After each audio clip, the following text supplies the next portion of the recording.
pergunta aqui, simples. Está gravando já? Tá, né? Então vamos lá. Nós vamos ler em Hebreus capítulo 10, versículo 25. Mas eu quero muito a sua atenção. Eu vou fazer uma pergunta simples aqui, que eu imagino que a sua resposta não seria diferente da minha. Quantos aqui enfrentam problemas? Digam amém. Acho que todos nós, né? E não só um, mas vários. Quem gostaria de receber uma palavra liberada de Jesus assim? Jesus liberou muitas palavras e esse problema tivesse uma solução imediata em cima da palavra, diga amém. Eu também. E é nesse caminho que eu quero trilhar contigo, que eu quero te trazer na memória como funcionam as coisas com Deus. Deus é maravilhoso. Olha o que está escrito, não precisa abrir. Mas Isaías capítulo 59, versículo 1, está escrito assim: certamente a mão do Senhor não está encolhida para que não possa salvar, e nem está surdo o seu ouvido para que não possa ouvir. Então o que nós entendemos? Que a mão do Senhor está estendida para salvar, e seu ouvido está atento para ouvir. O final do versículo diz o que muitas vezes impede: mas os vossos pecados criam separação entre vós e o vosso Deus, para que Ele não vos ouça. O que é pecado? A nossa mente religiosa pode nos acusar daquele erro que eu pratiquei, daquilo que eu cometi, mas não. Os maiores pecados são aqueles, não aquele erro que eu cometi, não é que não seja, é pecado, mas os maiores, eu falo isso sempre para vocês aqui, é aquilo que você deixou de fazer. Por exemplo, a Bíblia diz que aquele que sabe fazer o bem e não faz, o que está escrito? Comete pecado. Então eu deixar de fazer é um pecado. Eu deixar de fazer. Então existe nas Escrituras, por exemplo, eu vou ler contigo, as obediências primárias. As coisas fundamentais. Por exemplo, eu não estou falando da pessoa vir para aprender, para aceitar Jesus. Eu estou falando com um povo que já aceitou Jesus e vive uma nova vida em Cristo. Olha, se alguém está em Cristo, 2 Coríntios 5,17, o que tem? É uma nova criatura, é uma nova pessoa. A maneira dela viver agora é diferente, não é igual ela vivia mais. Por quê? Porque ela é uma outra pessoa. Pelo menos era para ser assim. Era para ser como, pastor? Aí entra as obediências primárias. Então eu vim para a igreja, o Senhor falou comigo, Ele transformou a minha vida, eu me batizei e agora eu quero andar em cima da obediência da palavra de Deus. Então as obediências primárias, por exemplo, 10, 25 de Hebreus. O que está escrito na sua Bíblia? O que está escrito aí? Eu estou aqui com duas versões abertas. Eu vou ler a minha versão, depois vou pedir a Raquel para ler a versão dela, depois vou ler uma outra versão aqui em James aqui. Olha só, versículo 25. Não deixemos de congregar-nos, como é costume de alguns, antes façamos admoestações, tanto mais quanto vedes que o dia se aproxima. Como que está esse mesmo versículo na sua Bíblia, Raquel? Não abandonemos, como alguns estão fazendo, o costume de assistir às nossas reuniões. Não abandonemos, como alguns estão fazendo, o costume de assistir às nossas reuniões. Pode trocar, eu vou falando aqui. Continue, Raquel. Pelo contrário, animemos uns aos outros. Vamos nos animar uns aos outros. Sabe o que, pastor? A congregar. Continue. E ainda mais agora que vocês veem que o dia está chegando. Ainda mais agora que vocês estão vendo que o dia do Senhor está próximo. Segura aí aberto. Atos dos Apóstolos. Obrigado, Rodrigo. Segura aí. Quem tem habilidade? Atos 2, 44. Só o versículo 44. Ele é fácil. Capítulo 2, versículo 44. Essa tradução está escrita assim: aqueles que criam estavam juntos. É isso que está escrito na sua Bíblia? Os que criam estavam juntos. Quando o Espírito Santo veio e batizou, ele batizou todo mundo igual saco de batata, cada um num canto, e foi batizando assim? Ou não? Quem que ele batizou? Aqueles que estavam reunidos.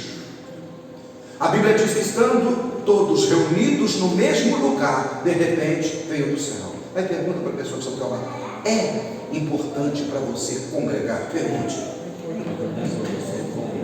Pastor, por que o senhor manda a gente perguntar? Que o propósito é constrangir. O propósito é esse: fazer você pensar. Pastor, por que a coisa não acontece na minha vida? Porque eu não faço a minha parte. É simples. Você tem uma empresa. Essa empresa chama Terra. Você é o patrão. Aí você é Deus. Você precisa promover algumas pessoas. Você vê algumas pessoas que estão se esforçando e outras estão lá, vão ter. Quem que você vai chamar para conversar, para dar uma oportunidade? Quem? Aqueles que julgam importante o mandamento que o Criador deu. Lembra que eu falei para vocês? Quantos querem hoje uma oportunidade de Deus, uma palavra e ter o problema resolvido? Quantos falaram amém?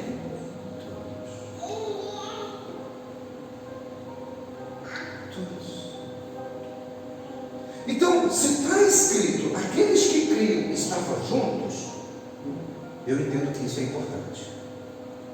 Atos capítulo 12, quando Pedro estava preso, diz que a igreja reunida na casa de Maria clamava. E Deus ouviu a oração, mandou um anjo onde Pedro estava. Não estava, não, irmão, você ora na sua casa, que ora na minha, que ora. Não, eles estavam juntos. E qual é o propósito? É um conhecer a necessidade um do outro, ajudar uns aos outros e animar uns aos outros.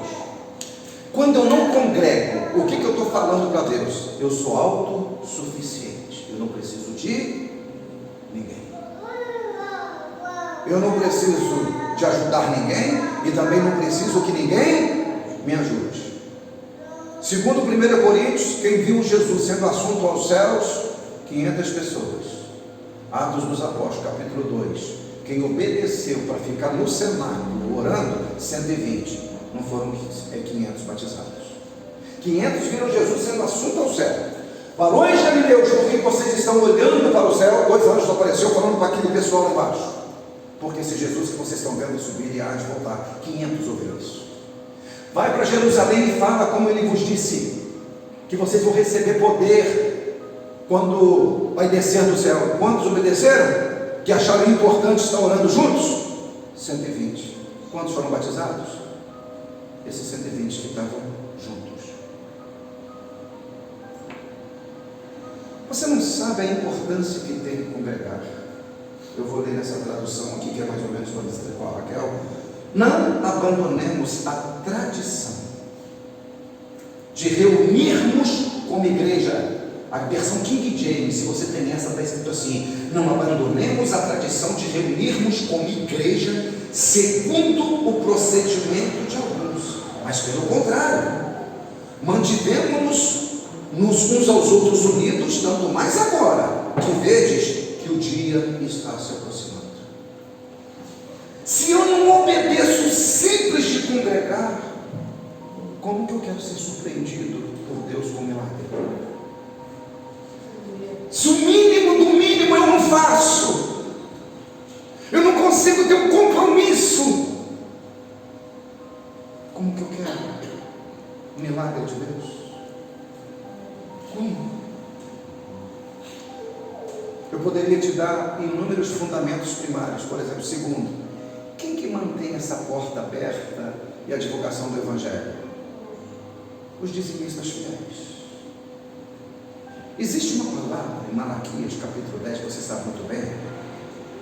Quando a gente se reúne, é para aqueles que se reúnem, para aqueles que acham que é importante reunir. Trazei todos os dízimos à casa do tesouro, para que haja pão, mantimento, palavra na minha casa. Depois vocês fazem prova de mim.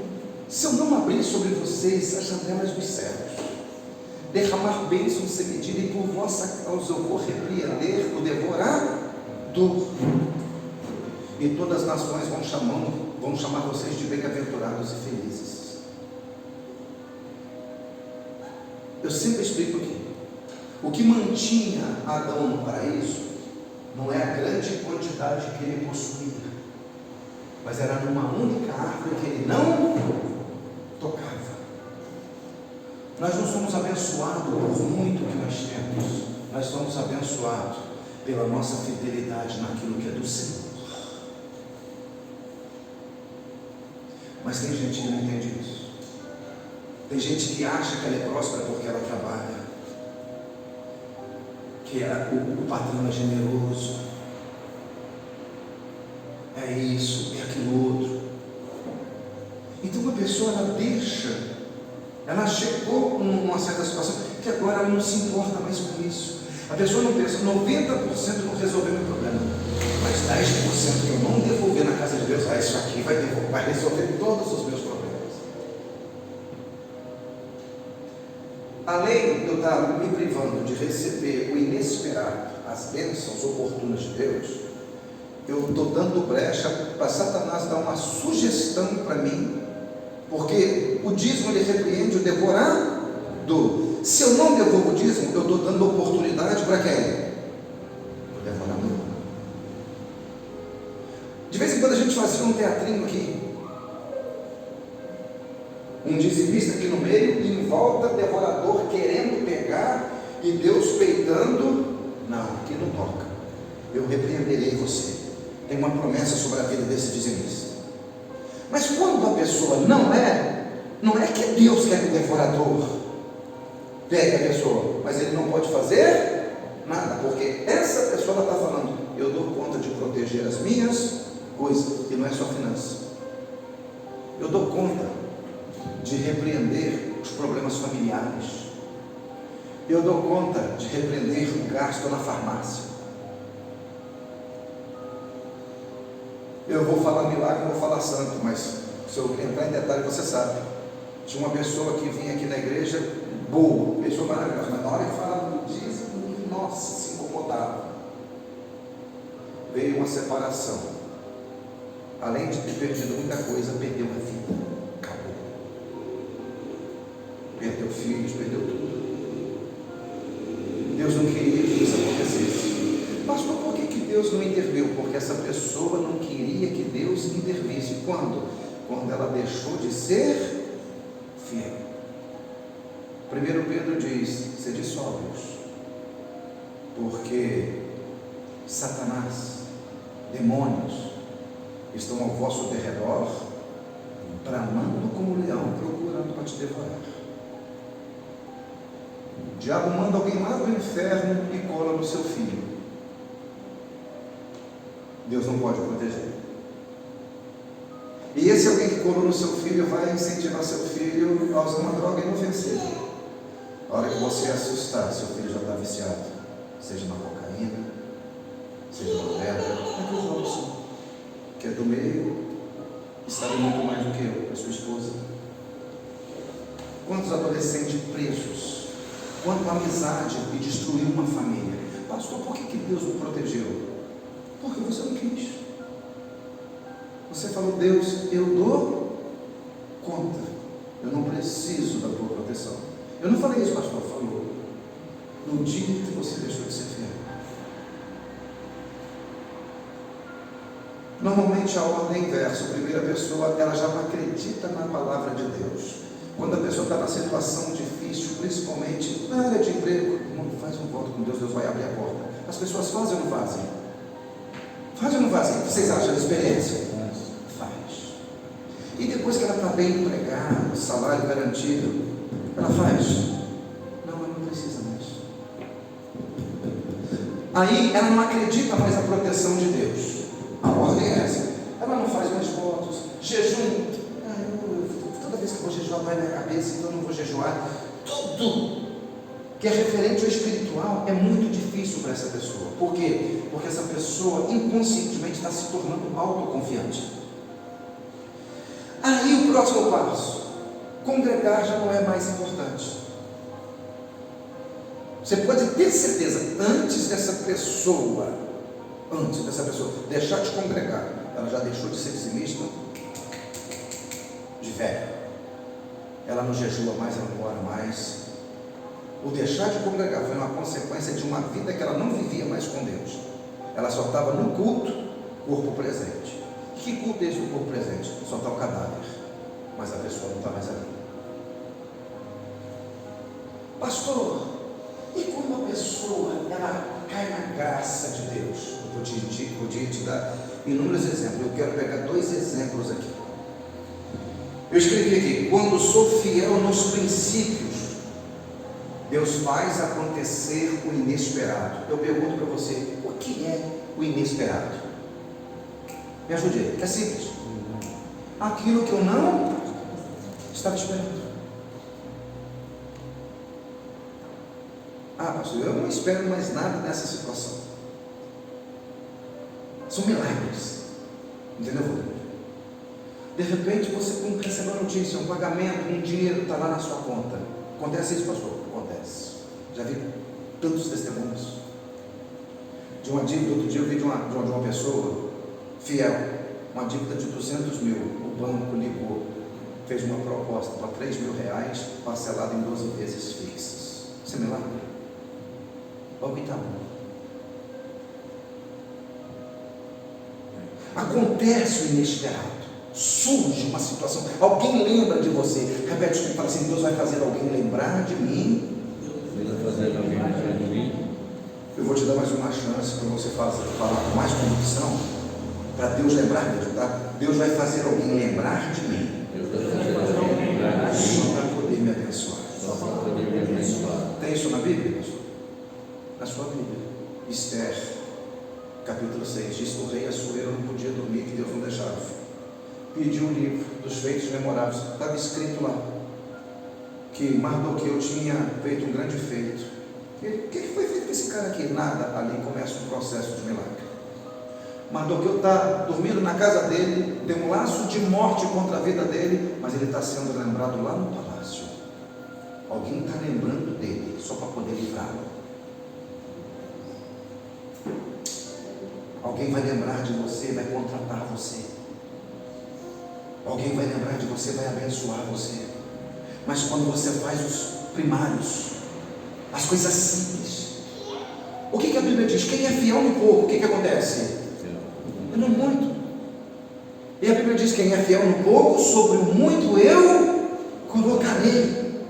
Mas para Deus colocar sobre o muito, a pessoa tem que começar nas coisas simples, corriqueira. Eu não sou fiel no simples, no corriqueiro. Como que eu quero que Deus me coloque sobre o muito? Quem falou isso para você? Mentiu. Quis agradar o seu coração, mas não foi verdadeiro contigo. Vocês entendem? São todas palavras conhecidas. Se você quiser anotar, Lucas capítulo 5, versículo 2, está escrito exatamente assim.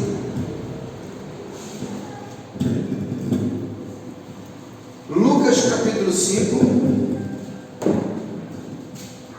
versículo 2. Jesus viu. O que Jesus viu, gente? Quantos? 2 barcos na praia do lago. Mas os pescadores, havendo desembarcado, lavavam as redes. Como que começa o versículo 3 da sua Bíblia? Entrando em um. Jesus entrou em quantos barcos? Ele escolheu. Eu vou fazer uma pergunta, eu já sei da sua resposta, não é diferente da minha. Quantos querem que Jesus escolhe o seu comércio, escolhe o seu barco? Digam amém.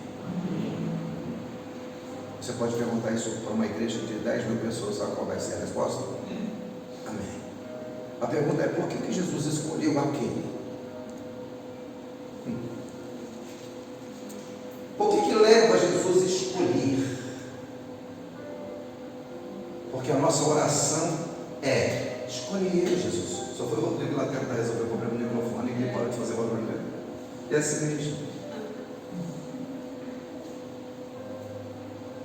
Entrando em um dos barcos. Eu fiz uma anotação aqui. 2 barcos, entrando em um. Vou fazer uma pergunta para você. Pedro já estava esperando? Falou: gente, vamos lá para a seguinte rapidinho, que daqui a pouco vai chegar Jesus aí, vai acontecer um milagre grande na minha vida. Não foi isso, Pedro? Ele estava esperando alguma coisa? Não. Não estava.